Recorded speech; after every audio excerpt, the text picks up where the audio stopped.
For nearly 3,000 years, according to Ethiopian royal tradition, one bloodline claimed descent from King Solomon and the Queen of Sheba. 225 monarchs, by the traditional count, sat on that throne. This was a dynasty so old and so unbroken that when Italy tried to conquer Ethiopia in 1896, the Ethiopians defeated a modern European army at the Battle of Adwa and stayed one of only two nations in all of Africa that Europe never managed to colonize. Emperor Haile Selassie ruled that ancient throne for 44 years, addressed the League of Nations in Geneva as a global statesman, and helped found the Organization of African Unity in his own capital in 1963. To millions of Rastafarians across the Caribbean, he was not just an emperor. He was considered a living god. And then, almost overnight, it was gone. Within a single year, an emperor who had ruled longer than most of his own soldiers had been alive was driven away from his own palace in the back seat of a small blue Volkswagen Beetle. Roughly 200 members of his own family, including elderly princesses in their 60s and 70s, were dragged into a prison nicknamed the End of the World and left there without trial for as long as 14 years. His own grandson, a rear admiral in the navy he once commanded, was executed by firing squad on a single night alongside 59 other officials. And the emperor himself, the man Rastafarians still call the returned Messiah, was almost certainly murdered in his own bed, his body then hidden in concrete under a toilet for the next 17 years so that nobody would ever find it. So let me take you through the full story of the Ethiopian imperial family, because what happened to them after the fall is one of the most brutal and least discussed royal collapses of the entire 20th century. Haile Selassie was born to Fari Makonnen on July 23, 1892, and became regent of Ethiopia in 1916 before being crowned emperor on November 2, 1930, the 225th ruler, by tradition, of the Solomonic line. He modernized the country aggressively, Ethiopia's first written constitution in 1931, its first university, its first modern legal code. In 1936, Fascist Italy invaded and drove him into exile in Bath, England, for 5 years, but he returned triumphantly in 1941 after British-backed forces expelled the occupiers, and Ethiopia's ancient independence, briefly interrupted, was restored.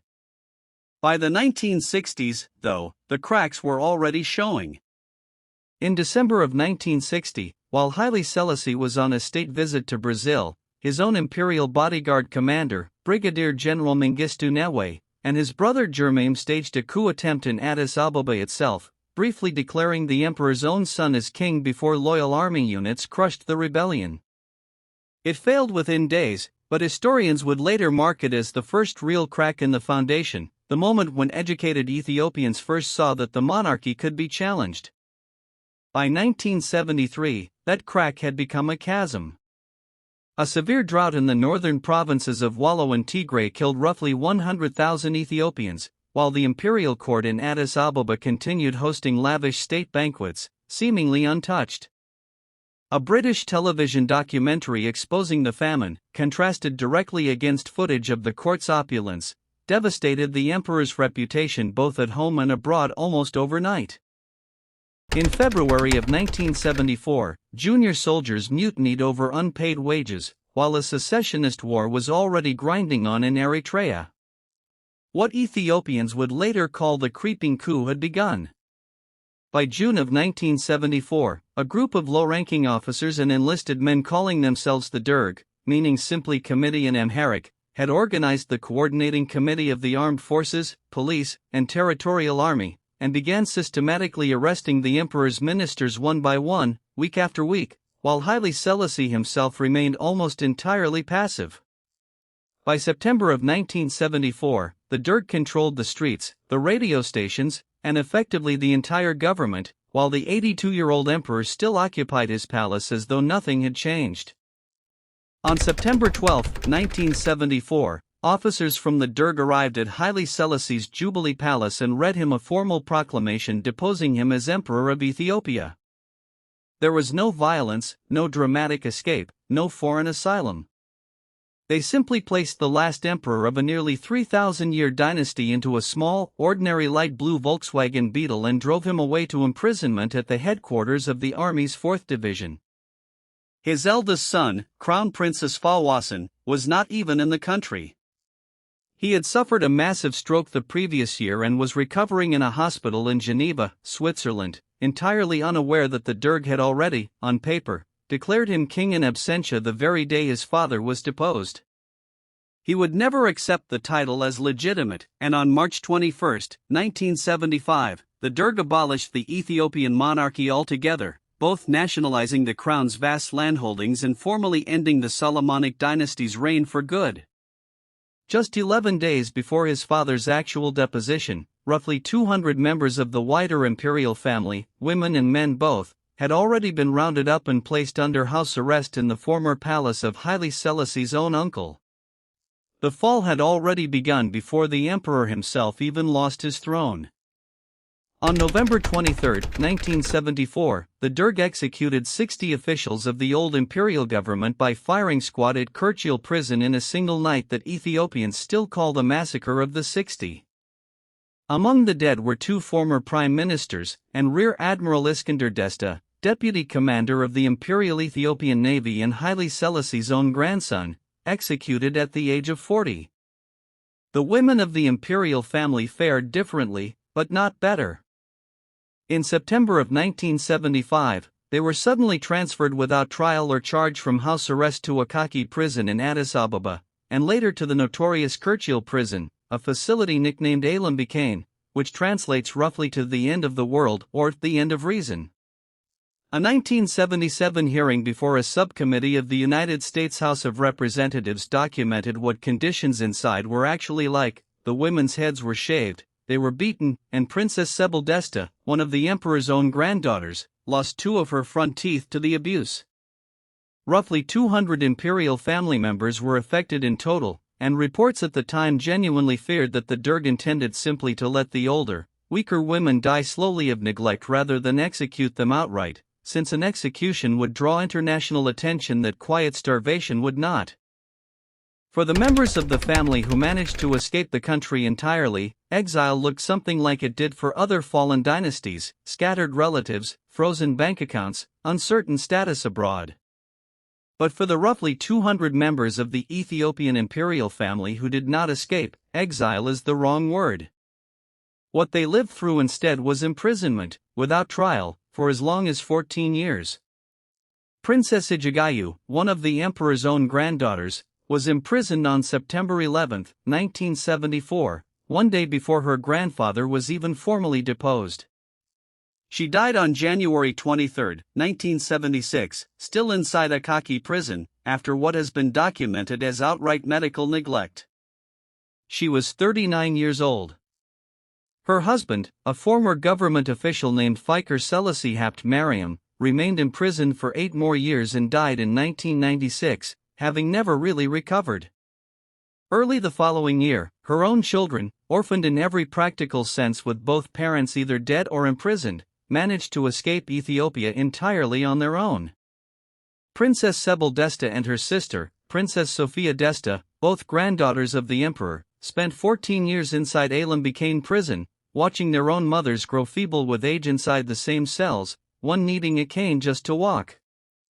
Sebeldesta lost her own husband and her own brother to Derg violence during this same imprisonment. She was finally released on May 21, 1988.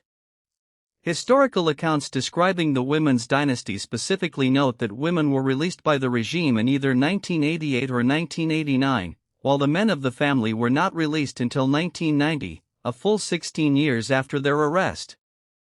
Emperor Haile Selassie himself remained under house arrest at the National Palace after his deposition, his medical condition managed by a single personal doctor with no outside oversight. On August 27, 1975, Ethiopian state radio announced that the former emperor had died of circulatory failure following complications from a prostate operation performed 2 months earlier. Almost nobody in Addis Ababa believed the official story. Decades later, in a 2006 court trial, 67 former Derg officials testified about what had actually happened, and the widely accepted account today is that Haile Selassie was strangled or smothered in his own bed on the orders of the regime, quite possibly on the direct instructions of the man who would soon become the Derg's supreme leader, Mengistu Haile Mariam. His body was then sealed vertically in concrete beneath a latrine in the grounds of the Menelik Palace, and it would remain hidden there, completely unknown even to his own family, for the next 17 years. Princess Sophia Desta, after her release from 14 years of imprisonment in 1988, first settled in Geneva, Switzerland, and later moved to London, where she died on November 11, 2021, at the age of 87. Princess Sebel Desta, after her own release, went on to lead the Ethiopian Women's Welfare Association and helped build housing facilities for vulnerable young women, before she died on January 3, 2023, at the age of 91, having outlived both the regime that imprisoned her and nearly everyone who had ordered it. Crown Princess Fawasan, who had escaped the country entirely thanks to his stroke recovery abroad, spent the following years living quietly, first in London and then in Virginia in the United States. In April of 1989, still in exile, he formally proclaimed himself Emperor Amha Selassie I, a title with no country attached to it. He died on January 17, 1997, in McLean, Virginia, at the age of 80, having spent his entire final chapter as an emperor who governed nothing at all. The Derg regime itself finally collapsed on May 28, 1991, overthrown by rebel forces after 17 years of Marxist dictatorship, mass purges, and a state-sponsored campaign known as the Red Terror that killed tens of thousands of ordinary Ethiopians between 1976 and 1978 alone. Less than a year later, on February 17, 1992, construction workers at the former National Palace stumbled onto something buried beneath a concrete slab near an old office latrine. It was Haile Selassie's skeleton, still wearing scraps of the clothing he had died in, found completely by accident 17 years after his death. His remains were kept for the next 8 years inside a glass-fronted case in a church near the tomb of a previous emperor, while the new Ethiopian government debated, for years, what kind of funeral a man they still officially considered a repressive monarch actually deserved. On November 5, 2000, Haile Selassie was finally reburied at Holy Trinity Cathedral in Addis Ababa, 25 years after his death. The government pointedly refused to grant him a full state funeral. Ethiopia's 1995 constitution formally confirmed the country as a republic, closing the door permanently on any legal restoration of the monarchy. Today, the man recognized by Ethiopian royalists as Crown Prince, Zera Yacob Amha Selassie, born August 17, 1953, is Haile Selassie's own grandson. Educated at Eton College and later Exeter College, Oxford, he briefly worked as a banker in the United States after the fall before eventually returning to live in Addis Ababa itself. He now heads something called the Crown Council of Ethiopia, based out of Alexandria, Virginia, alongside his cousin Prince Ermias Sulla Selassie, who serves as its president. In 2004, the council formally redirected its own mission away from any political restoration entirely, toward cultural preservation, development projects, and humanitarian work instead. The modern Ethiopian government, while never restoring any political power to the family, has continued extending the surviving members their traditional princely titles simply as a matter of courtesy.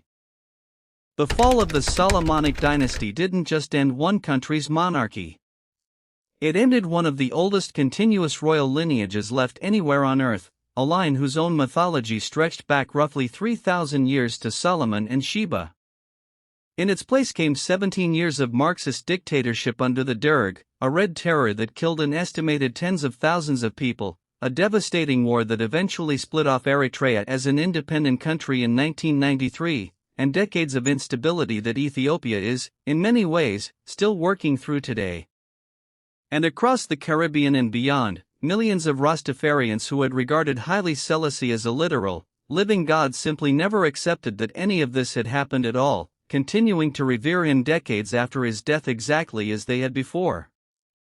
Compare the Ethiopian imperial family to Iran's Pahlavi dynasty, whose Shah fled the country alive in 1979 and whose family, while stripped of everything, largely survived scattered across the world in exile. Or compare them to the Romanovs of Russia, executed together as a single family in a single night in a Yekaterinburg basement in 1918. The Ethiopian royal family's fate sits somewhere uniquely horrifying between the two, the emperor himself murdered in captivity much like the Romanovs, but the wider family not killed outright and not allowed to flee either, left instead to survive 14 to 16 years of imprisonment in conditions designed, according to contemporary observers, to let them die slowly rather than all at once. Power, in the end, could not save a lineage that had survived nearly 3,000 years of wars, invasions, and a fascist occupation, but that finally could not survive a handful of junior army officers with a radio station and a prison. Dignity, it turns out, is far easier for a regime to strip away than it is for a family raised inside a palace to ever get back. So here's the question worth sitting with. Knowing that the same regime kept an entire elderly family in a facility literally nicknamed the end of the world for 14 years rather than simply killing them outright, do you think that was somehow more merciful than a quick execution, or genuinely more cruel? Let me know in the comments, and if you want the story of another fallen dynasty, subscribe, because there are a lot more of these to tell.